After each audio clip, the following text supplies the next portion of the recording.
Et si ceux en qui vous avez le plus confiance vous poignardaient dans le dos, c'est une peur qui nous ronge tous, non? On ouvre son cœur à ses amis, on leur confie ses failles, ses espoirs. On les appelle sœurs, frères. Mais que se passe-t-il quand l'ambition, la rancune et l'argent gangrènent tout? C'est l'histoire de Grace, une femme douce, lumineuse, trahie par celle qu'elle chérissait. Mariam et Laura, ses sœurs. Elles ne l'ont pas vendue pour un bijou, un visa ou de la haine, juste pour de l'argent.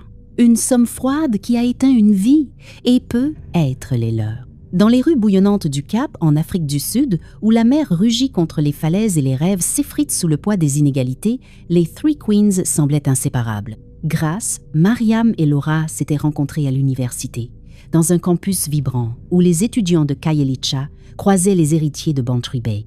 Elles partageaient des nuits à danser sur de l'amapiano, à rêver d'échapper à leur chaîne. La pauvreté pour certaines, les attentes pour d'autres. Sur Instagram, elles étaient un tableau parfait. Sourire complice, filtre doré, hashtag, sister. Mais sous les apparences, un venin s'infiltrait. Grace était l'âme du trio, grande, avec des yeux noisettes qui semblaient voir à travers les masques. Elle parlait peu, mais ses mots portaient. Elle travaillait comme assistante dans une galerie d'art à Woodstock, économisant pour ouvrir son propre atelier. Ses toiles, des explosions de couleurs inspirées par les marchés de Mitchell's Plain ou les vagues de Muizenberg, touchaient ceux qui les voyaient. Elle avait ce don rare, une authenticité qui désarmait. Mais dans un monde où l'on survit en jouant, sa sincérité était une faiblesse. Mariam, elle, était une stratège. Froide, calculatrice, elle venait d'un township où chaque rang comptait. Elle avait décroché une bourse pour étudier le marketing, mais ses ambitions dépassaient les salles de cours. Elle voulait le pouvoir, celui que l'argent et les réseaux confèrent. Elle gérait les partenariats d'influenceurs sur Instagram, mais ses deals stagnaient. Grace, sans même essayer, attirait l'attention des galeristes, des sponsors. Lors d'un vernissage, un collectionneur avait proposé à Grace de financer une exposition.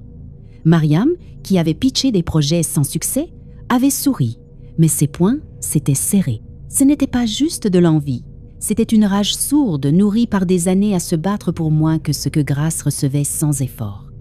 Laura, c'était la charmeuse, magnétique, avec un rire qui emplissait les pièces. Elle étudiait la communication, mais son vrai talent était de manipuler les perceptions. Elle savait lire les gens, leurs désirs, leurs failles. Pourtant, elle cachait une blessure, un sentiment d'infériorité hérité d'une enfance dans l'ombre d'une sœur prodige. Grace, avec sa lumière naturelle, ravivait cette douleur. Lors d'un événement caritatif, un philanthrope avait offert à Grace un stage dans une ONG prestigieuse. Laura, qui avait passé des semaines à réseauter pour un poste similaire, avait plaisanté. « T'as un ange gardien, toi. » Mais dans l'intimité, elle confiait à Mariam. Elle prend tout, et elle ne s'en rend même pas compte. Les tensions n'étaient pas des caprices. Elles étaient profondes, vicieuses, nourries par des frustrations accumulées.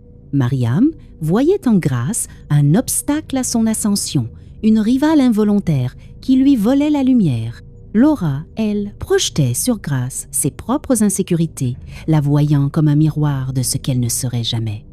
Leur amitié, autrefois sincère, s'était muée en un jeu de masques. Un soir, un vernissage, Mariam avait surpris Grace refuser une offre douteuse d'un homme d'affaires. « Tu joues les saintes, mais t'es juste naïve », avait-elle lancé, acerbe. Grace avait haussé les épaules. « Je veux réussir, pas me vendre ». Mariam n'avait rien dit, mais une idée avait germé. Tout a basculé un mois plus tard, dans un bar chic de Camp Bay, où les vagues s'écrasent et les cocktails coûtent une semaine de salaire. Mariam et Laura sirotaient des mojitos quand un homme les a abordés. Costume noir, montre en or, sourire de prédateur. Il s'appelait Victor, un investisseur étranger avec des connexions troubles. Il cherchait une perle rare pour un client spécial. Il a montré une photo sur son téléphone, un selfie des 3 filles volées sur Instagram. Grace au centre, rayonnante. « Combien ?» a demandé Mariam la voix basse. Victor a écrit un chiffre sur une serviette. 2 millions de rangs. Une somme qui pouvait effacer leurs dettes, financer une nouvelle vie, ouvrir des portes fermées à double tour. Laura a blêmi. C'est Grace. Mariam l'a coupé. Elle refuse toujours ce genre de deals, mais nous, on peut l'arranger. Elles n'ont pas décidé ce soir-là, pas vraiment. Mais le poison s'était installé. Mariam y pensait en relisant ses factures impayées, en voyant ses projets rejetés. Laura y pensait en scrollant Instagram, où Grace recevait des likes de galéristes qu'elle-même courtisait. Elles se sont revues dans un café de Long Street, loin des oreilles indiscrètes. Ce n'est pas juste une soirée, a murmuré Mariam, les yeux dans ceux de Laura. Victor veut plus. Il la veut pour son réseau. À l'étranger, une fois qu'elle est partie, elle ne reviendra pas. Laura a dégluti. Tu veux dire pour toujours? Mariam a hoché la tête, son regard dur. Elle nous bloque, Laura. Ces opportunités, c'est nos échecs. On peut tout avoir. Tout. Laura a baissé les yeux, mais une lueur de désir a traversé son visage. Et après? Si quelqu'un cherche? Mariam a souri, un sourire tranchant. On dira qu'elle s'est noyée. Une tragédie. Personne ne creusera. Pas dans cette ville où l'argent achète tout. Leur plan était froid, calculé. Elle livrerait Grace à Victor, qui l'emmènerait. Ou elles ne voulaient pas le savoir.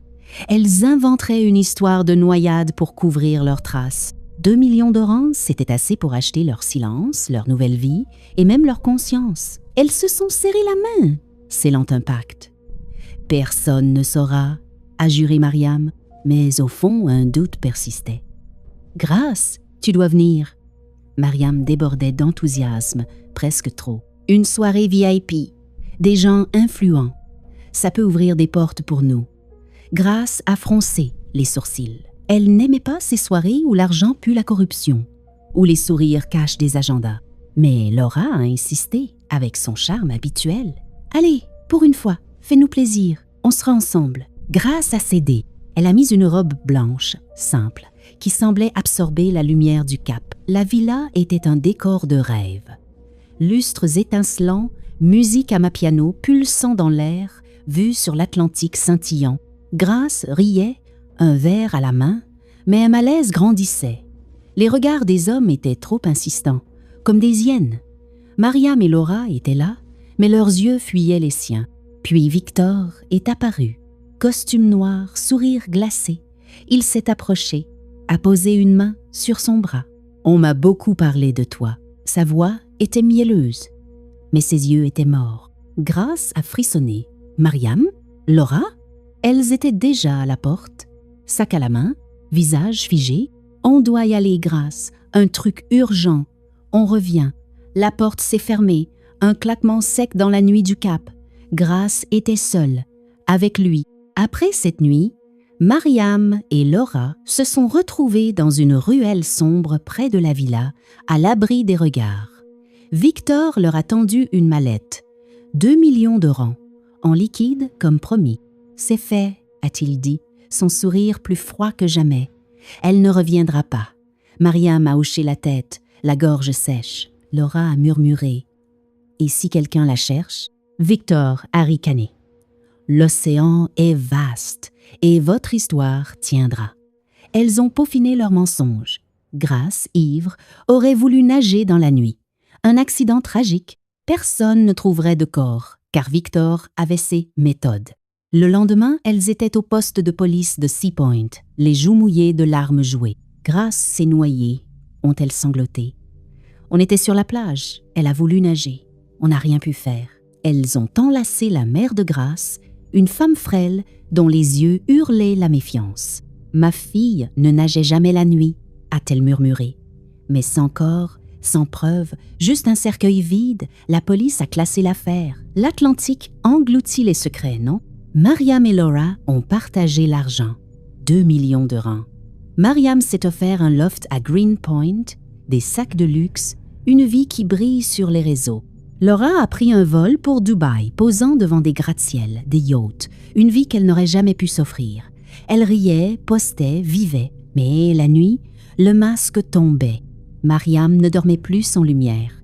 Chaque craquement dans son loft la faisait sursauter. Dans les miroirs, une ombre passait. Une voix douce murmurait son nom. Elle a consulté un sangoma à Khayelitsha, une femme aux yeux perçants qui a dit « Elle est là, elle vous voit ». Laura, elle, fuyait dans les clubs de Dubaï, l'alcool, les néons. Mais même là, un froid glissait dans son dos. une présence, grâce. Elles avaient vendu une âme. Et l'univers n'oublie pas. 1 an plus tard, une enveloppe est arrivée chez Mariam. Pas d'expéditeur, juste une photo. Elles 3, ce soir-là, dans la villa. Grâce floue au fond. Mariam a senti son sang se glacer. Qui avait pris cette photo? À Dubaï, Laura a reçu un message. Numéro inconnu. Une vidéo tremblante, filmée dans l'obscurité, près des rochers de Cambay. Une silhouette en robe blanche, au bord de l'eau. Elle se retourne. Laura a hurlé, son téléphone fracassé au sol. Elles se sont retrouvées dans un café discret de Long Street. Elles ont chuchoté, crié, pleuré. « C'est elle !» a dit Laura, la voix brisée. « Elle n'est pas morte ?» Mariam a secoué la tête. « Impossible !» Victor a dit. Mais ses mains tremblaient. Les messages s'enchaînaient, des photos volées. Un enregistrement de leur rire avec Victor, ce soir-là. Quelqu'un savait, quelqu'un les traquait. Puis, sous la porte de Mariam, une note, une écriture tremblante. « Je ne suis pas morte ». Un détective privé, engagé par la mère de Grâce, fouillait. Une serveuse de la villa a parlé. Elle avait vu Mariam et Laura partir, laissant Grâce seule. Un chauffeur a décrit une voiture quittant la villa à l'aube, phare éteint. Les pièces s'alignaient. Mariam et Laura sentaient l'étau se resserrer. Une nouvelle photo, elle, comptant l'argent dans la ruelle. Un enregistrement, elle s'en remettra, disait Mariam. Elle ne dormait plus. Les miroirs montraient des ombres. Les nuits étaient des cauchemars. Dans leurs rêves, Grâce parlait. Pas pour se venger, juste pour dire « Vous m'avez vendu, mais le prix, c'est vous ». Un soir, Mariam a trouvé une dernière note. Une adresse. Une plage à Hoot Bay, minuit. Laura a refusé d'y aller. « C'est un piège !» Mariam, brisée, y est allée. Seule. Sur la plage, sous la lune, rien. Juste le vent, les vagues, une robe blanche pliée sur le sable. Mariam a hurlé. Pas de peur. De culpabilité. L'univers réclame son dû. Et le prix d'une âme, c'est parfois la vôtre.